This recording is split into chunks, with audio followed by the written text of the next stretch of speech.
మనకి సింహాచలం లక్ష్మీ నరసింహస్వామి గిరి ప్రదక్షిణ మనందరికీ తెలుసు. ప్రతి సంవత్సరం కూడా చాలా ప్రతిష్టాత్మకంగా అంగరంగ వైభవంగా చాలా భక్తిభావంతో చేసే గిరి ప్రదక్షిణ ఈ సంవత్సరం జూలై 28వ తారీఖున రావటం జరిగింది. దానికి సంబంధించి ఇప్పటికే ప్రిపరేటరీ మీటింగ్స్ గౌరవ కలెక్టర్ గారు, అదేవిధంగా సిపి గారు ఆధ్వర్యంలో, జీవీఎంసీ కమిషనర్ గారి ఆధ్వర్యంలో, అదేవిధంగా ప్రజాప్రతినిధుల ఆధ్వర్యంలో 2-3 మీటింగ్లు కూడా చేయడం జరిగింది. అదేవిధంగా ఎండోమెంట్ డిపార్ట్మెంట్ వాళ్ళతో కలిసి ఈరోజు కూడా లోకల్ ప్రజాప్రతినిధులు, అదేవిధంగా అఫీషియల్స్ అందరం కలిసి ఈరోజు ఇక్కడ ఏర్పాట్ల గురించి, అదేవిధంగా భక్తులకు ఎటువంటి ఇబ్బంది కలగకుండా చూడటం ఒక ఎత్తు అయితే, ఆ 2 రోజులు కూడా ట్రాఫిక్ ఇబ్బందులు కలగకుండా చూసుకోవాల్సిన బాధ్యత కూడా ఈరోజు మా డిపార్ట్మెంట్ మీద, అడ్మినిస్ట్రేషన్ అందరి మీద ఉంది. కాబట్టి దీని మీద ప్రత్యేకంగా దృష్టి పెట్టడం జరిగింది. అయితే ఈరోజు మీ అందరికీ తెలుసు, లాస్ట్ ఇయర్ చూసుకుంటే గిరి ప్రదక్షిణకి దగ్గర 5 లక్షల మందికి పైగా భక్తులు గిరి ప్రదక్షిణ చేయడం జరిగింది. సుమారుగా 32 కిలోమీటర్లు. ఎంత భక్తిభావంతో చేస్తారంటే మధ్యాహ్నం మొదలైన గిరి ప్రదక్షిణ నెక్స్ట్ డే మార్నింగ్ వరకు కూడా జరుగుతూనే ఉంటుంది. నిజంగా ఆ టైంలో 32 కిలోమీటర్లు కూడా జనసందోహంతో ఎక్కడిదక్కడ ప్రజలు కూడా నడుస్తూ భక్తిభావంతో ముందుకెళ్ళి ఆ నరసింహస్వామిని తలుచుకుంటూ ముందుకెళ్లే పరిస్థితి కూడా మనందరికీ కూడా తెలుసు. దాని నేపథ్యంలోనే 32 కిలోమీటర్లు ఏదైతే గిరి ప్రదక్షిణ రూట్ ఉందో ఆ రూట్ ఇప్పటికే డిపార్ట్మెంట్ వాళ్ళు, అదేవిధంగా ప్రజాప్రతినిధులు ఇప్పటికే జాయింట్ ఇన్స్పెక్షన్స్ కూడా చేయడం జరిగింది. జాయింట్ ఇన్స్పెక్షన్స్ చేయడమే కాకుండా కొన్ని చోట్ల ఏదైనా ఇబ్బందులు ఉంటే కనుక డిపార్ట్మెంటల్ కోఆర్డినేషన్తో ఎక్కడ కూడా భక్తులు నడిచేటప్పుడు ఎటువంటి ఇబ్బంది కలగకుండా చూసుకోవాల్సిన బాధ్యత కూడా తీసుకున్నారు. మళ్ళీ ఇంకొక 2 జాయింట్ కమిటీ మీటింగ్స్ కూడా, అంటే ఇన్స్పెక్షన్ కూడా చేసుకొని మిగతా అవన్నీ కూడా ఎక్కడైనా వర్క్ పెండింగ్ ఉంటే కూడా అవి కూడా పూర్తి చేసుకుంటారు. వీటితో పాటు అప్రాక్సిమేట్లీ స్వామివారి రథం మనకి తొలిపావంచ దగ్గర 2 గంటలకి అక్కడి నుంచి స్టార్ట్ అవుతుంది. సో అక్కడ నుంచి స్టార్ట్ అయ్యే గిరి ప్రదక్షిణ నెక్స్ట్ డే మార్నింగ్ కూడా అప్ టు 9:30, 10 వరకు కూడా సాగుతూనే ఉంటుంది. అయితే అక్కడ మనకి తొలిపావంచ దగ్గర చాలా మంది కొబ్బరికాయలు కొట్టే పరిస్థితి కూడా అక్కడ ఉంటుంది. కాబట్టి దగ్గర 50 క్యూ లైన్స్తో 120 ఐరన్ స్టాండ్స్తో కలిపి అక్కడ క్యూ లైన్స్ కూడా ఏర్పాటు చేయడం జరిగింది. భక్తులు ఎవరు కూడా ఎటువంటి ఇబ్బందులు పడకుండా అక్కడికి వచ్చి వాళ్ళు మొక్కులు తీర్చుకొని మళ్ళీ స్టార్ట్ అయ్యే పరిస్థితి కూడా కనిపిస్తూ ఉంది. అదేవిధంగా ఒకటి మనకి కమాండ్ కంట్రోల్ రూమ్స్ కూడా ఓవరాల్గా చెప్పాలంటే 28 స్టాల్స్ ఏర్పాటు చేయడం జరిగిందండి. 32 కిలోమీటర్లు మొత్తం అంతా కూడా అదంతా నడిచే దారి అంతా వాటిలో 28 స్టాల్స్, హెల్పింగ్ సెంటర్స్ కూడా ఏర్పాటు చేయడం జరిగింది. గిరి ప్రదక్షిణ సహాయ కేంద్రాలు అనే పేరు మీద అందులోని administrative side, revenue side, police side, health side, all line departments ఏవైతే ఉన్నారో వాళ్ళందరూ కూడా అక్కడ ఉంటారు. 28 కౌంటర్స్ దగ్గర సహాయ కేంద్రాలు అక్కడ కూడా ఉంటారు. వాళ్ళతో పాటు 7 కంట్రోల్ రూమ్స్ ఏర్పాటు చేయడం జరిగింది.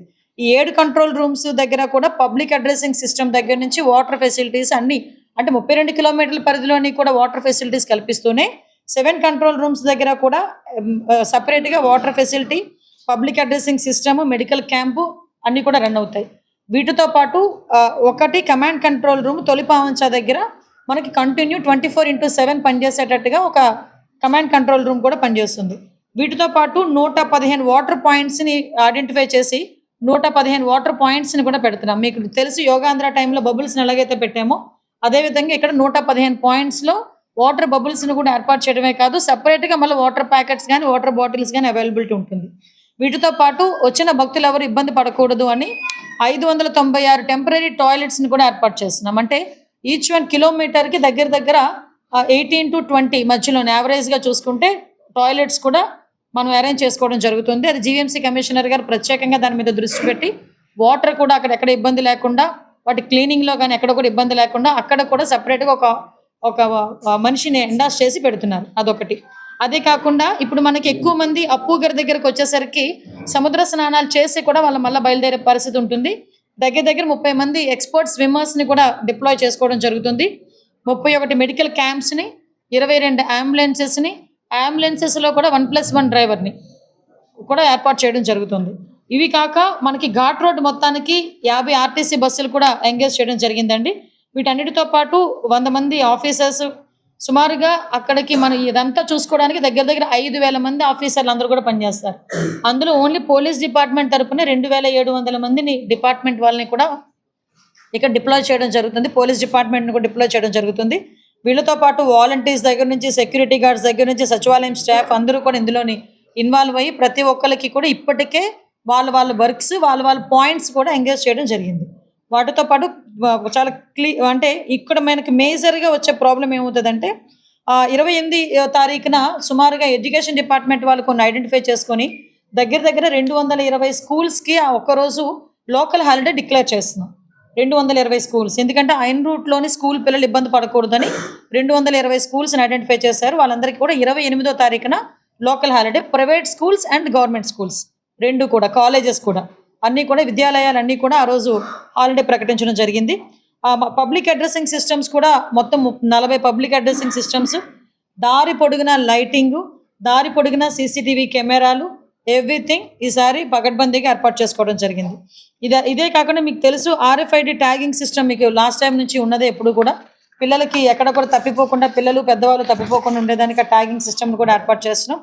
ముఖ్యంగా ట్రాఫిక్ విషయంలో మనం చూసేసరికి అండి, చాలామంది రకరకాలుగా ట్రాఫిక్ ఎలా ఆగిపోతుంది అలా అంటే లాస్ట్ ఎక్స్పీరియన్సెస్ కొన్ని ఉన్నాయి, వాటిని బేస్ చేసుకొని అదేవిధంగా కొంతమంది ఇచ్చిన సూచనలు సలహాలు, ఈరోజు సోషల్ మీడియాలో చాలామంది సూచనలు సలహాలు కూడా ఇస్తున్నారు, వాటన్నింటినీ కూడా బేస్ చేసుకొని హెవీ వెహికల్స్ డైవర్ట్ మాట ఒక్కరోజు ఆనందపురం నుంచి సబ్బవరం హైవే మీదకి వెళ్తున్నాయి. అదేవిధంగా 2 వీలర్ 3 వీలర్ కూడా డైవర్ట్ ఏం చేస్తున్నామంటే ఆనందపురం నర్వ రోడ్లో సిచ్యువేషన్ని బేస్ చేసుకొని పంపిస్తాం. సిచ్యువేషన్ని బేస్ చేసుకొని మీరు దయచేసి మీ ద్వారా ప్రజలు కూడా పెట్టేది ఏంటంటే, ప్రతి సంవత్సరం మన దగ్గర ప్రతిష్టాత్మకంగా జరిగే గిరి ప్రదక్షిణ ఎవరి భక్తులు చాలా దూర ప్రాంతాల నుంచి మన దగ్గరికి వస్తారు. 5 లక్షల మంది లాస్ట్ టైం వచ్చారంటే, ఈసారి మా కలెక్టర్ గారు అయితే 10 లక్షల మందిని మేము చూసుకోవాల్సి వస్తుందండి మేడం అని చెప్పారు. ఈవెన్ 10 లక్షలకైనా మేము రెడీగా ఉన్నాం. ఈరోజు 10 లక్షల మంది వచ్చి ప్రజలందరూ కూడా గిరి ప్రదక్షిణ చేసినా కూడా ఏర్పాట్లు మాత్రం అంతవరకు చేస్తున్నాము. కాబట్టి లోకల్లో ఉన్న ప్రజలు కూడా దయచేసి కొంచెం ఆ రోజు సమయం పాటించి డిపార్ట్మెంట్ వాళ్ళకి సహకరించాల్సిందిగా పబ్లిక్ అందరినీ కూడా మా అందరి తరపున మేము కోరుకుంటున్నామండి. పార్కింగ్ ఏరియాస్ కూడా అరౌండ్ 52 పార్కింగ్ ఏరియాస్ పెట్టాం. అంటే వచ్చిన గిరి ప్రదక్షిణ చేసిన ప్రతి ఒక్కరు మ్యాక్సిమం కొండ మీదకి వెళ్ళి దర్శనం చేసుకోరు. కానీ అయినప్పటికీ కూడా లాస్ట్ ఇయర్ 40,000 మంది దర్శనం చేసుకున్నారు. కాబట్టి ఈసారి 80,000 మంది దర్శనాలకి కొండ మీద కూడా ఏర్పాట్లు కూడా అన్ని క్లియర్గా చేసుకున్నాం. దర్శనం అవైలబిలిటీ కూడా మార్నింగ్ 4:30 నుంచి స్టార్ట్ అవుతుంది దర్శనం అవైలబిలిటీ. యాజ్ ఆఫ్ దట్ మీకు సేవలు, ఆర్జిత సేవలు ఆ రోజు ఏ సేవలు కూడా ఉండవు 28వ తారీఖున. సో భక్తులందరూ కూడా దీన్ని కూడా గమనించుకొని భక్తి శ్రద్ధలతో చేసే ఆ గిరి ప్రదక్షిణ అన్నది విజయవంతంగా ఉండాలని, ఆ దేవదేవుని ఆశీస్సులు ప్రతి ఒక్కరి మీద ఉండాలని మనస్ఫూర్తిగా కోరుకుంటూ అందరూ కూడా సహకరించాల్సిందిగా కోరుకుంటున్నాం. ట్రాఫిక్ ఆంక్షలమా అంటే యాజ్ ఆన్ దట్ సిచ్యువేషన్ మేము చూసుకుంటాం. ఆ 2 రోజులు 28వ తారీఖున 29వ తారీఖు మధ్యాహ్నం వరకు హెవీ వెహికల్స్ అన్నీ కూడా ఆనందపురం నుంచి సబ్బవరం మీదుగా అటువైపు పంపించేస్తాం. సో ఏది కూడా సిటీలోకి రాదు. ఫస్ట్ విషయం, కొన్ని ఏరియాస్లో మధ్యలో ఇప్పుడు ఇందాక మన విష్ణుకుమారాజు గారు చెప్పారు, కొన్ని సీతమ్మధార ఏరియాలోని మనకి మన అల్లూరు సీతారామరాజు స్టాచ్యూ ఉంది. ఆ స్టాచ్యూ దగ్గర నుంచి కిందకి NRA హాస్పిటల్ మీదుగా గురుద్వార దగ్గర కొంతమంది దిగుతారు. ఆ ఏరియాస్లో కూడా ఎమ్మెల్యే గారి సూచనల మేరకు వాటర్ ఫెసిలిటీ కల్పిస్తున్నాము. అటువంటి ఏరియాస్లో కనుక కొంచెం మూమెంట్ ఎక్కువ ఉంటే కనుక అక్కడ కూడా ఈ 2 వీలర్స్ని 4 వీలర్స్ని డైవర్ట్ చేస్తాం. నేను అందుకే ప్రజలకు అప్పీల్ పెడుతున్నా, ఇది ఏదో మేము ప్రతి సంవత్సరం భక్తులు తీసుకునే ఒక సెంటిమెంట్ కాబట్టి ఆ ఒక్కరోజు కొంచెం మాకు సహకరించండి.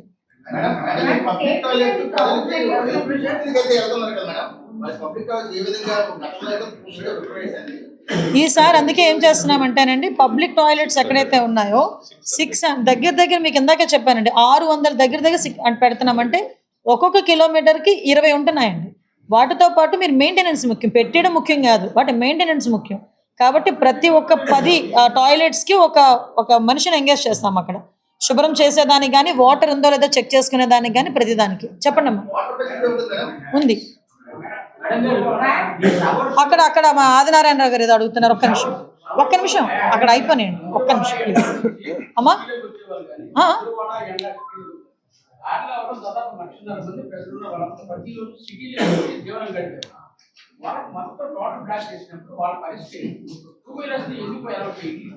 టూ వీలర్స్ని అలౌ చెయ్యము అని చెప్పట్లేదండి. దయచేసి ఒకటి మీకు ఇక్కడ గమనించుకోవాలి, క్రౌడ్ కనుక పెరిగేటప్పుడు 2 వీలర్స్ కనుక మనకు అటువైపు ఏదైనా ఇబ్బంది అయితే ఆ ఒక్క 1 అవర్ హాఫ్ అన్ అవర్ కొంత డైవర్ట్ చేస్తాం అంతే, అంతకు మించి మేము బ్లాక్ చేస్తామని చెప్పట్లా. ఒక్క నిమిషం.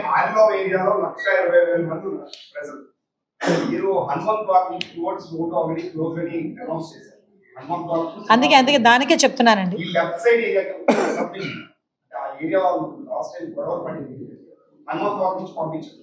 వాళ్ళ ఇల్లు హైవే నుంచి 100 మీటర్ల డిస్టెన్స్ కూడా వెహికల్ పార్క్ చేయడానికి పాసిబిలిటీ లేదు, అక్కడ లోపల రావడానికి లేదు, నడవడానికి దారి లేదు. సో అలాంటి ప్రజలకి ఏం చేయబోతుంది, ఇప్పుడు పైనాపిల్ కాలనీ ఉంది, పైనాపిల్ కాలనీకి అసలు సింగిల్ వెహికల్ కూడా వెళ్ళడానికి లేదు. సో ఆయన ఆ ప్రాంతంలో ఉన్న వాళ్ళకి ఏం చేస్తారు? అట్ ద సేమ్ టైం ఇప్పుడు ఎక్కడ శ్రీకాకుళం విజయనగరం నుంచి భక్తులు వస్తున్నారు, సో వాళ్ళు సింహాచలం వెళ్ళాలి. ఇక్కడ హనుమంతవాడ దగ్గర గంట నుంచి ఒక్కొక్క పర్సన్ ఒక్కొక్క వెంకోజీపాలెం నుంచి హనుమంతవాడ వెళ్ళడానికి 4 to 4.5 hours పడుతుంది. నైట్ 7 నుంచి అప్ టు 11, నాట్ బిఫోర్.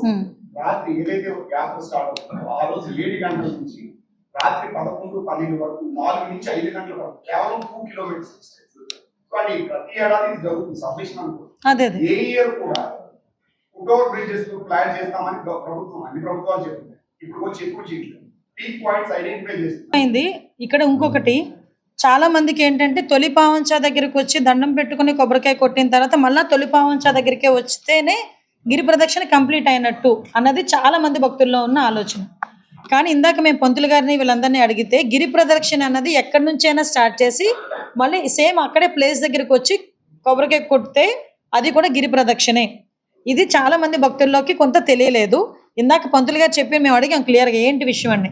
దానికి ఏం చేస్తున్నారంటే ఇప్పుడు దేవస్థానం వాళ్ళు స్వామివారి రిప్లికాస్ ఏదైతే ఉన్నాయో స్వామివారి ఆ నమూనాలన్నీ కూడా సుమారుగా ఒక 4-5 ప్లేసుల్లో కూడా పెట్టేదానికి ప్రయత్నం చేస్తున్నారు ఇప్పుడు. అంటే దగ్గర మేమైతే ఒక 6 ప్లేసుల్లో పెట్టండి అని చెప్తున్నాం. ఆ 6 ప్లేసుల్లో ఎక్కడైనా కూడా వాళ్ళు కొబ్బరికాయలు కొట్టొచ్చు. అక్కడ దేవాదాయ శాఖకు సంబంధించిన అఫీషియల్స్ పూజారి ఉంటారు, డిపార్ట్మెంట్ ఉంటారు, బ్యారికేడింగ్ ఉంటుంది. మనకి తొలి పావంచా దగ్గర ఎలా అయితే కొబ్బరికాయలు కొడతామో యాజ్ టీజ్గా ఈ మిగతా ఆ ప్లేసుల్లోని కూడా అలాగే ఇంచుమించుగా రిప్లికాస్ పెట్టి జనాలు ఇప్పుడు ఫర్ ఎగ్జాంపుల్ ఇప్పుడు బ్రదర్ చెప్పారు విజయనగరం శ్రీకాకుళం నుంచి వస్తారు, వాళ్ళు మళ్ళీ తొలి పావంచా దగ్గరికి వెళ్ళి కొబ్బరికాయ కొట్టుకొని మళ్ళీ అక్కడి నుంచి వచ్చేసరికి అనుకోకూడదు కానీ పాపం 2 సార్లు అవుతుంది. వాళ్ళకి అలా కాదు, వాళ్ళకి వచ్చేటప్పుడే ఈ వెంకోజీపాలెం దగ్గర నియర్ బై ఎక్కడైనా రిప్లికా కనుక ఉంటే వాళ్ళు అక్కడే స్టార్ట్ చేసి మళ్ళీ అక్కడికి ఎండ్ చేయొచ్చు. ఇక్కడ మనకి ఇందులో ఉన్న చిన్న మనకి ఏంటంటే వెసులుబాటు ఏంటంటే వచ్చే గిరి ప్రదక్షిణ చేసిన ప్రతి ఒక్క భక్తుడు కొండ మీదకి వెళ్ళి దర్శనం చేసుకోరు, తొలి పావంచా వాళ్ళ దర్శనం పాయింట్ అనుకుంటారు. సో ఇలాంటి తొలి పావంచా దగ్గర ఉన్న పాయింట్స్ అన్ని కూడా ఇంచుమించుగా రిప్లికాస్ పెడుతున్నాం ఈసారి పెట్టి వాళ్ళకి ఆ ప్రాబ్లం లేకుండా చేయటం వల్ల మీరు ఏదైతే కొంత మేరకు వాళ్ళు లోపలికి వెళ్ళి మళ్ళీ బయటకు వచ్చే పొజిషన్ ఏదైతే ఉంటుందో అక్కడ ఎక్కడైతే మనకి గ్రూప్ ఎక్కువ మనకి మొబిలైజ్ అవుతారో అది కొంత మనం ప్రివెంట్ చేయొచ్చు.